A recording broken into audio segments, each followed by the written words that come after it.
لعيبه الاهلي بتدعم الشناوي. اه والله، ينزلوا له ستوري دعم ليه. طب ليه؟ تعال نعرف ليه. رابطه الانديه اصدرت اليوم عده قرارات، ومنها خلينا ناخد الاهم: ايقاف محمد الشناوي 4 مباريات وغرامه ماليه. طب ليه عمل ايه الشناوي؟ الشناوي بعد مباراه سيراميكا كليوباترا اللي فاتت تعدى على الحكم بفيديوهات موجوده، كلنا شفنا الفيديوهات دي. اللائحه بتقول ايه؟ بتقول ان الضرب او التعدي على الحكم او مساعديه او احد منظمين المباراه ياخد ايقاف 8 شهور. دي اللائحه. طب رابطه الانديه عملت ايه بقى؟ اصدرت قرار غريب وعجيب من نوعه، وهو ايقاف 4 مباريات وغرامه ماليه. هل في نص اللائحه بيقول انك انت لما تضرب الحكم تديله 4 مباريات ولا تديله 8 شهور؟ اللي موجود واللي اتنشر على السوشيال ميديا هي لائحه واحده بس، بتقول انك لو ضربت الحكم تاخد 8 شهور.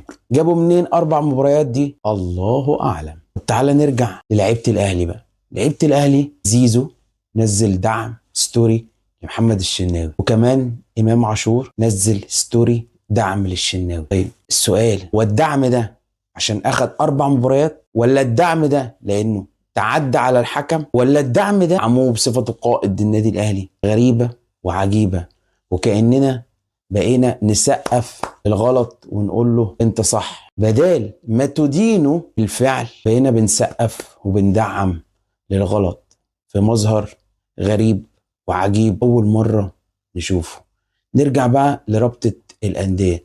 رابطه الانديه ازدواجيه وعدم تنفيذ لوائح لورا. نادي الاهلي الموسم الماضي ونادي الزمالك الموسم الماضي وقبل الماضي انسحب من مباراة، فاتطبق عليه حسب لائحة لجنة المسابقات خصم 6 نقاط من رصيده. ده نادي الزمالك لانه ما راحش المباراة. طيب النادي الاهلي عليه نفس اللي اتطبق على الزمالك 6 نقاط، ولكن تدخلت رابطة الاندية والغت قرار ال6 نقاط واديته 3 نقاط. طيب على انهي اساس؟